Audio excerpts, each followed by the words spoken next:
if everybody say it can't get done, I'm like, yes it can, why not?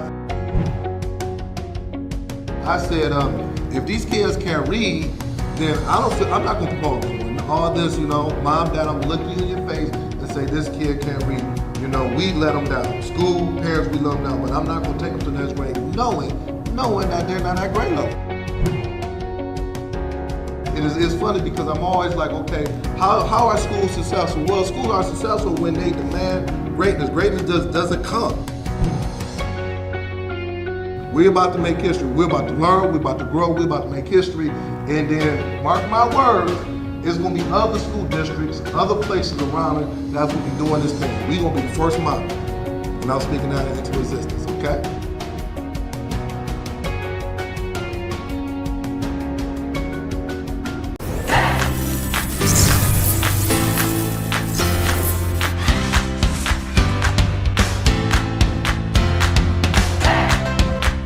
If you can really take the map and drive the instructor inside the classroom and link it to the M step, then everything will move.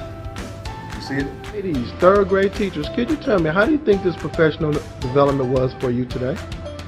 Easy. It was productive. It was exciting. They will never leave Mr. Hurt's advising. Because the schools that I've worked with, the teachers I've worked with, their scores just go through the roof because what I do is I talk about practical stuff that's practical. Because I'm a former teacher and also I'm a principal, so I'm gonna be telling you guys things that I know will work in your classroom.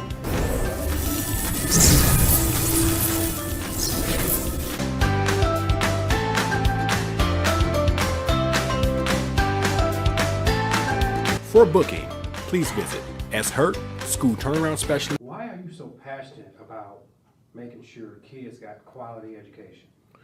No, that is a good question.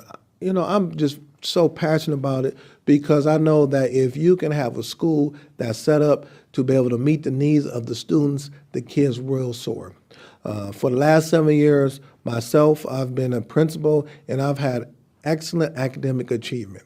Also, within the last couple of months, my school was given the status of a reward school. And that is very big because all of my kids come from inner city and they all qualify for free and reduced lunch. But also with that, we have some of the highest academic achievement within our county and within the state of Michigan. And I need to spread. Good morning, everyone. Good morning. This is Mr. Sean Hurt with another powerful Saturday morning podcast. And this morning, we're going to talk about what defines effective Tier 1 instruction. What defines effective Tier 1 instruction? You say, Hurt, man, that's something that we need to discuss, talk about. That's what I'm going to do. So for the next 30 minutes, I'm going to give you the answers to the test. I'm going to reveal what that looks like. We're going to watch videos. We're going to talk about it. And if you are we're going to start with the head person, superintendent, assistant superintendent, principal, coach, teacher, parapro, support staff. You must tune in to this. So let's take 2 minutes.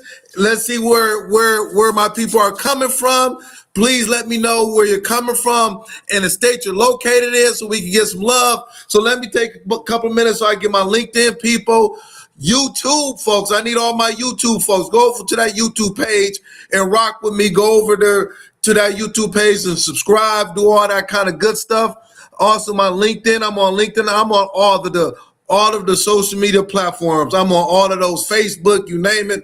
I'm on there because we have to get this word out. Once again, my name is Sean Hurt, and we call ourselves the Fantastic Four. And every Saturday at 10 o'clock, I'm on here. And then we have Create and Educate at 10:30. We got my good friend, Principal Kafele, on at 11. And then also we have Brother Josh Tarver and that team on Sunday at 5 o'clock. So I'm excited. I'm pumped up. Happy holidays to everybody. Happy holidays. I know everybody, we're winding down the middle of the year. Some of us will be getting out in 2 more weeks for that extended break.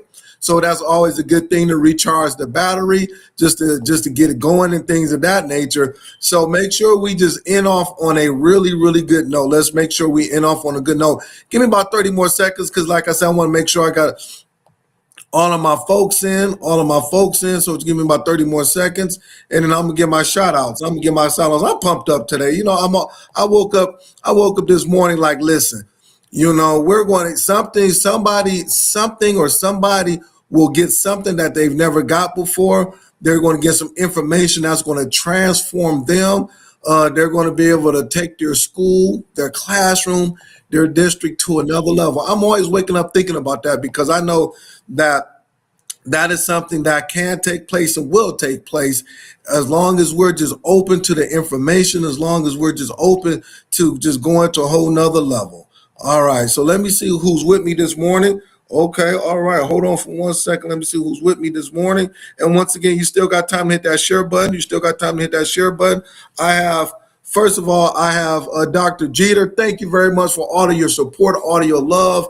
I'm speaking for the Fantastic Four, keeping us together, keeping us, focused, always telling other people about the work that we're doing. So thank you very much. He's coming from Illinois.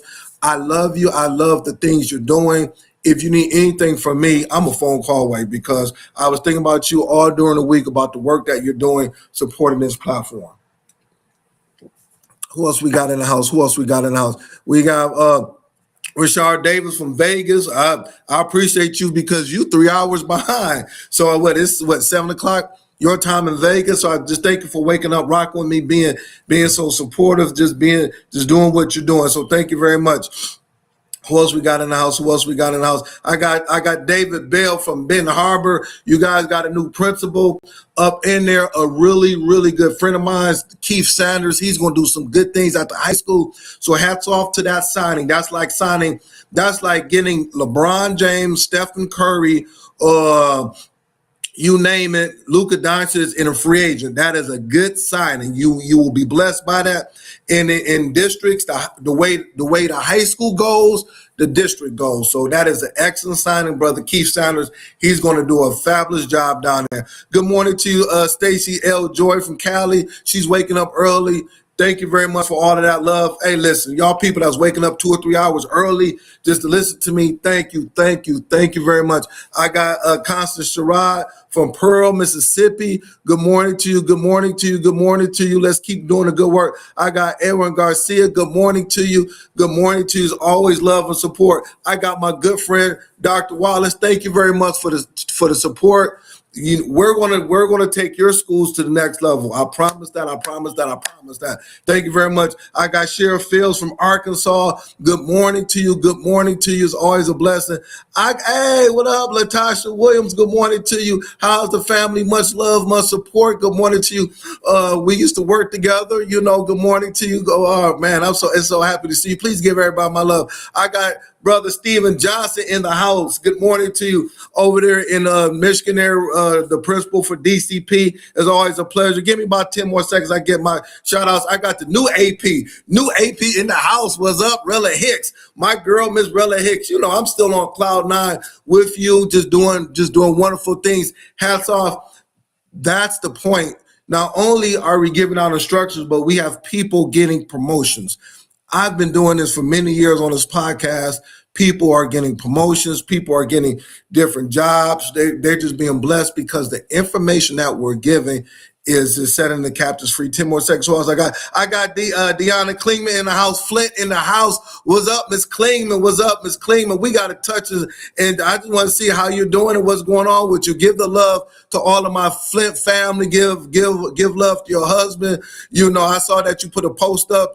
Please treat him well. That's my man. We got AP Patrick Lawrence in the house from Connecticut. Good morning to you. And we got Sandy Smith in the house, and then we got Dr. Sheikah Houston in the house. If I miss anybody, I want to say good morning to you. And the first question I always ask, we're going to put it in the chat. Come on, y'all. Let's go and get hyped up. What is keeping you up at night as an educator? What is keeping you up at night as an educator? For me, I'm going to start it off. Is this mid-year data? What are we going to do with it? This mid-year data. You have your mid-year data. What are you going to do with it? You are in the process. You actually are in the process of testing. Yesterday, I spent an hour with a principal. He just got finished doing his iReady. data for math, and we talked for an hour, and he showed it to me. And then from there, we said, okay, what are you going to do from January into May? Because that's when they take that test in May, to be able to say, okay, this is the things that's working good, and these are the things that we need to focus on. That mid-year data, we cannot just look at it for an hour and just throw it away. We got to do something with it. So what is keeping you up at night? What is keeping you up at night? Focus on proficiency. I'm going to talk about that. Good morning, Mr. Green. Focus on proficiency. Good morning, Brother Green. Yes, that's why that tier 1 instruction is so important. I need everybody to hit that button as we speak, because I'm going to talk about what tier 1 instruction looks like for a fact that if we do not deal with tier 1 instruction, we cannot move the academic needle. All right. We talk about tier 2 and tier 3 a lot, but we need to deal with tier 1 instruction. Next thing, what's going on in education? I need everybody to rock with me. What's going on in education in my world is that last Saturday, I ordered books for myself. So I want to give a big shout out. If you have not picked it up, make sure you pick up Principal Kafele's book, What is My Value Instructionally to the teachers I supervise. He was on his platform last week. We want to make this book right here. Look, everybody look. We want to make this a bestseller. So pick it up from the ASCD, or you could go to Amazon. So I need everybody to support my, you know good and well, he pours, so let's support him. A really good book. Also, I have Create and Educate. Hold on, got Create and Educate. They came out with a new book, His Amazing Journey to Ancient Egypt, From Classroom to Consciousness. We have Dr. Shiki Hughes and Dr. Tammy Teller from Create and Educate. Make sure you pick this book up. Excellent read. K through 5th grade. Pick up 30 for your library, for your reading library. Please pick it up. You have to read, easy read, but we have to pick it up. Look, this is an excellent book. So make sure, principals, you order for your school. How do I order it? Because sometimes we just don't know. Go to your Title I and Title II 31A. Order the books for your students. Order 30, 40, 50, 100, 200. Order the books. All right. Create and Educate. Big shout out. Yeah, Dr. Houston, thank you. Put it in the chat where they can order from. Excellent book. I'm promoting this. What is going on in education for me? I have to promote this because sometimes we have the answers right there on the chat. We have it right there. Get the books. Also, I got my good friend, Dr. Roz Gaskins. Look, Dr. Roz Gaskins in the house. My daddy taught me math. My daddy. I'm a daddy of 2 kids.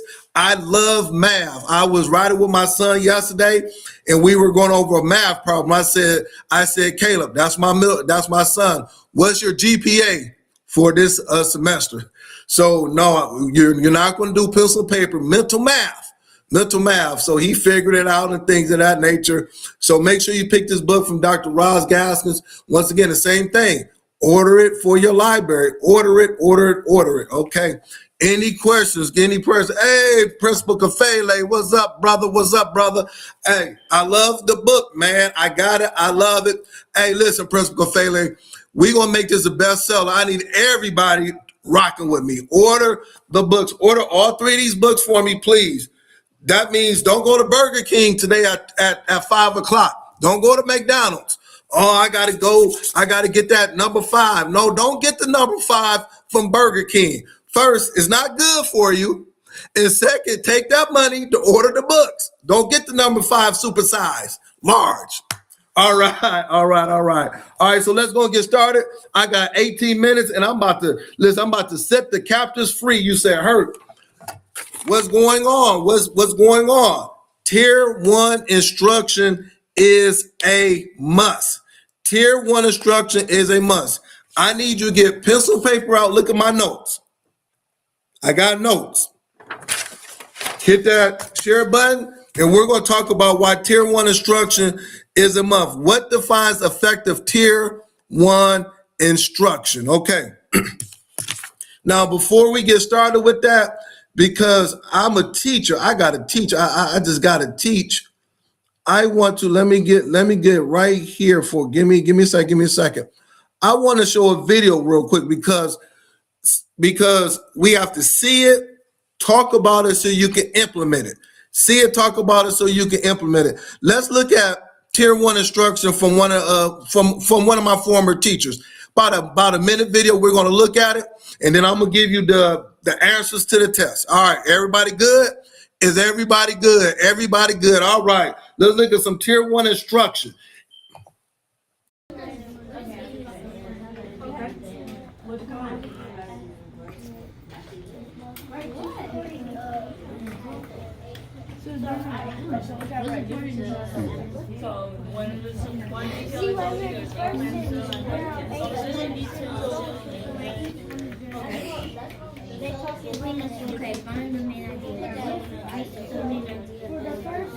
This is a lesson on main ideas,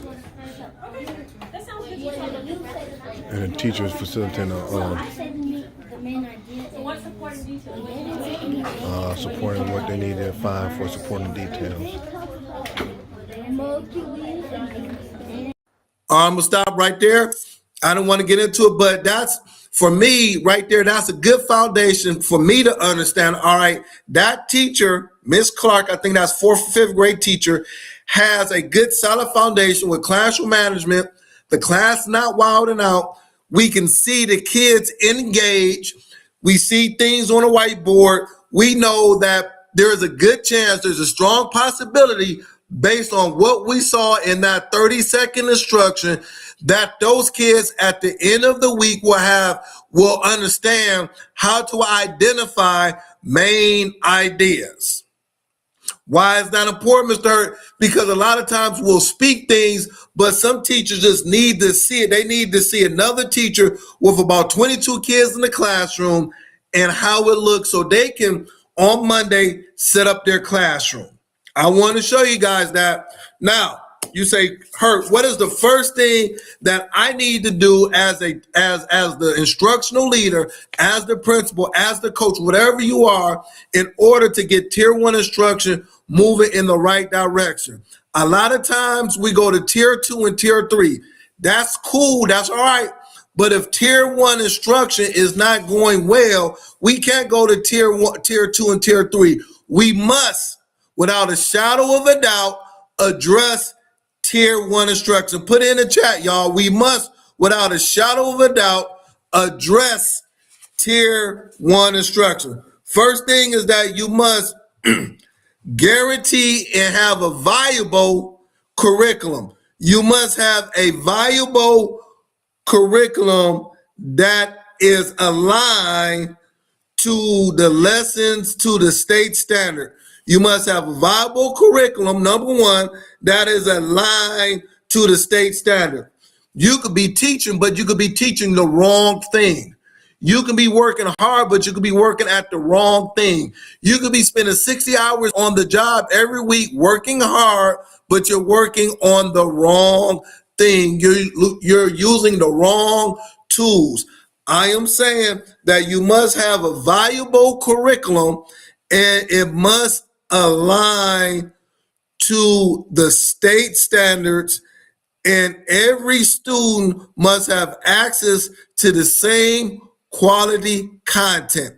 Number one, you must look at your curriculum. Is it aligned to the state, to your state standard in Arkansas, Connecticut, Vegas, South Carolina, Illinois, New Jersey, California, Michigan? All of these people, you're on my podcast. Is your curriculum aligned to the state standard? And does every student have access to the quality content that you're giving? That's the first thing. That is the first thing you do. I'm giving you the steps. I showed you the video. That was my teacher. That was my school when I was a principal. I showed you the video, and the first thing I had to do, Forget about what everybody else is telling you. Why listen to somebody else when they haven't done the work? I'm sure I have done the work. The first thing I had to do is look at the curriculum. That is why I am talking to you about Create and Educate and Roz Gaskins. I had to look at it. Do I have, for reading, do I have books and materials in the classroom that look like my students? I have my reading curriculum, but the books, the supplemental books did not look like my students. I had to order books that look like my students. That's why I'm promoting this and this. Look, it's not hard. I'm walking you through it. It won't be no excuses after today how to have quality tier 1 instruction. Well, Hurt, in addition to that, I don't have certified teachers. I have first or second year teachers. I understand that. That's why it is important for you to tape this, look at it, take your notes, watch my video 5 or 6 times in order to be able to help your teachers to the next level if they are coming into the classroom with little to no experience. Everybody got that? How does that sound? Hit that share button. Give me some love. Share it out. That's the first thing. All right, I got 11 minutes. Number 2, you must support and talk to your teachers regarding having explicit instructions. Use clear learning objectives and model the skills step by step. Provide guided practice before moving to independent work. You must have explicit instruction. What is the learning objectives? We talking about tier 1. What am I learning today? The teacher you said this morning, she said main ideas. That's what they were learning. You heard it. It was in the classroom.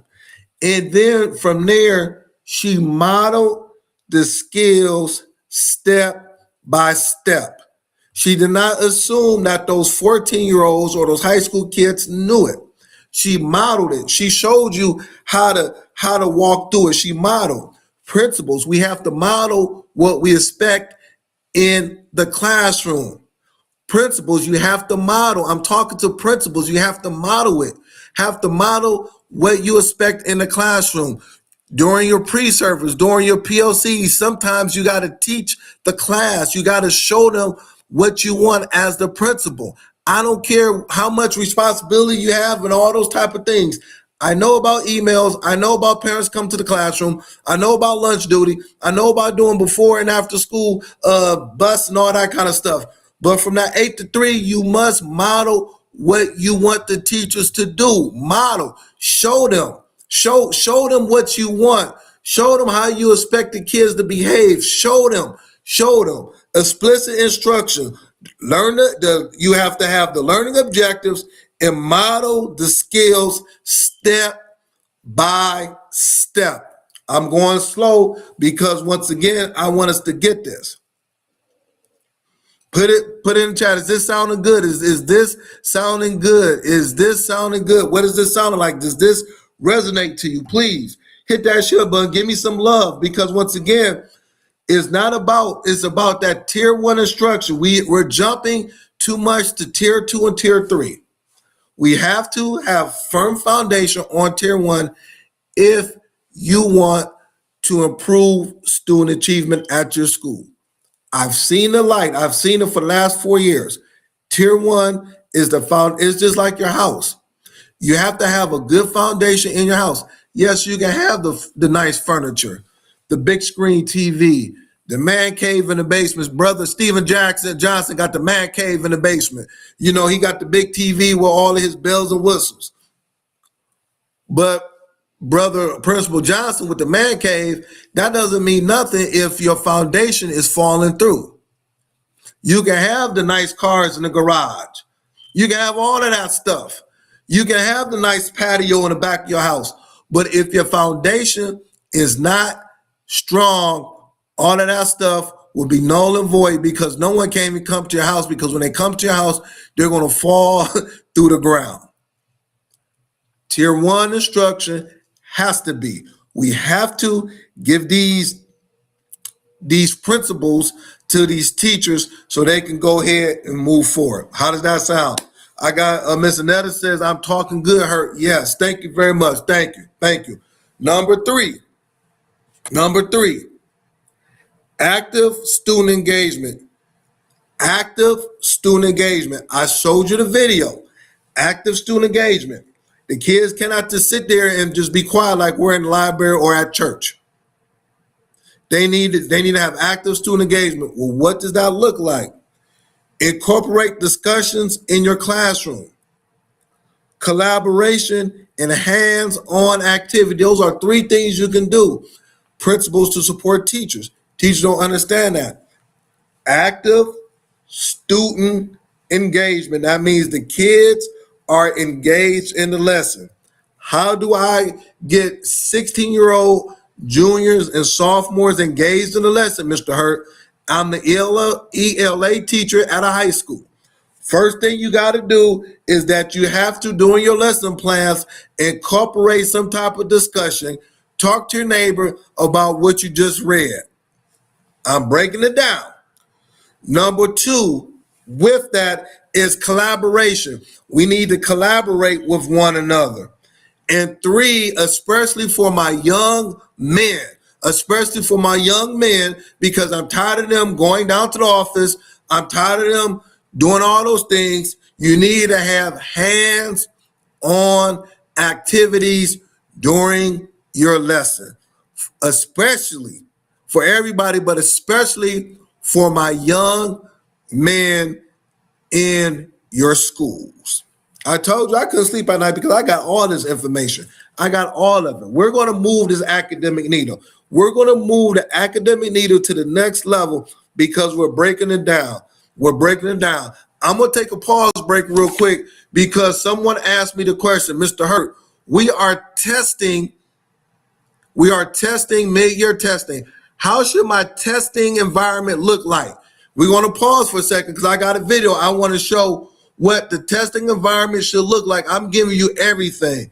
I'm giving you everything that I got. Hold on. I'm giving you everything that I got. What does a good testing environment look like? Here it goes right here. Look at it. This is what a good testing environment looks like for IXL, NWA, STAR, you name it. This is what I want your testing environment to look like. This is what a good testing environment looks like when they get ready for the math test. This is a pre-testing environment. Kids are focused. And my two teachers are circulating, making sure the kids are staying on task.